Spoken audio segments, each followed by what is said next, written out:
Allô, allô, allô, salut à tous, alléluia, frères et sœurs, shalom, shalom dans le Seigneur.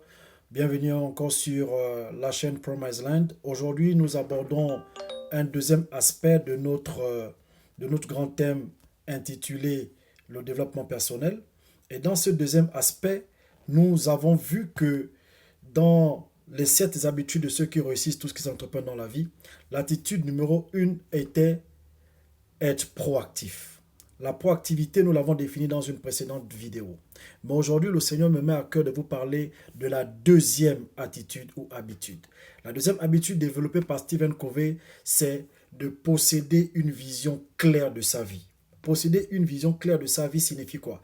Signifie que quand on démarre dans la vie, il faut déjà avoir en tête l'objectivité qui nous conduit.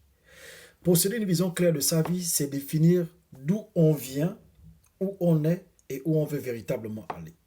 La plupart des personnes aujourd'hui qui échouent ne sont pas forcément celles qui ont été idiotes dans la société ou celles qui ont manqué de bon sens, mais sont beaucoup plus des personnes qui ont aussi ignoré la clairvoyance et la clarté dans leur vie.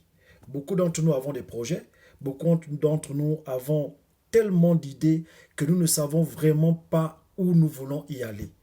C'est ainsi que dans l'attitude qui vise à posséder une vision claire de sa vie, la première étape, c'est d'abord de retrouver son origine. D'où sommes-nous? Qui sommes-nous? D'où venons-nous? Cette origine nous permettra d'asseoir tout notre potentiel, car l'origine a pour fonction de nous révéler le contenu de ce que nous sommes. L'origine va nous amener à comprendre notre présent. Et le présent, c'est ce que nous vivons tous les jours. Pour bien comprendre le présent, nous devons analyser tout ce qui nous environne, professionnellement, sentimentalement, professionnellement, socialement, religieusement, amicalement, comment nous percevons les choses. Cette étude nous permettra de mieux comprendre notre quotidien de tous les jours. Ensuite, posséder une vision claire de sa vie signifie aussi projeter dans le futur. Dans le futur, nous devons visualiser ce que nous souhaitons avoir. La Bible dit que or la foi est une ferme assurance, Hébreu 11, des choses qu'on espère. Et c'est une démonstration de celles qu'on ne voit pas.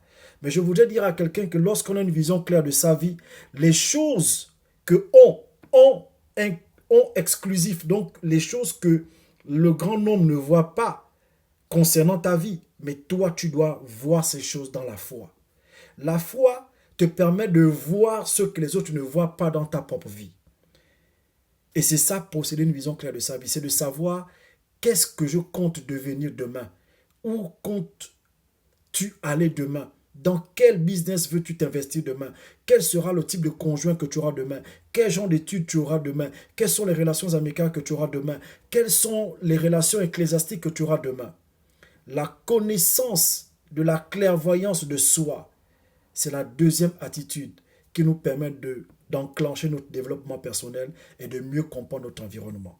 Frères et sœurs dans le Seigneur, ne vivons pas comme des personnes étourdies ou qui sont venues sur la terre comme des vulgaires touristes. Chacun de nous est venu sur la terre pour manifester un potentiel qui nous amènera certainement à devenir la personne que Dieu nous appelle à être. J'ai compris au fil des années, au fil des expériences passées, qu'en réalité, la connaissance de soi, la clairvoyance dans sa destinée, la clairvoyance de son présent et la connaissance de son origine sont les clés qui nous permettent de nous affirmer en tant qu'être humain. Aucune personne ne réussit sur la terre sans connaître qui elle est véritablement. Soyez bénis. Je vous invite à liker, à partager, à vous abonner, à commenter, mais surtout à nous faire partager aussi vos expériences. Si vous avez expérimenté ces choses, faites-nous savoir comment elles ont marché avec vous. Car à côté de vous, il existe un grand nombre de personnes qui en ont besoin. Que Dieu vous bénisse et à très bientôt. Merci.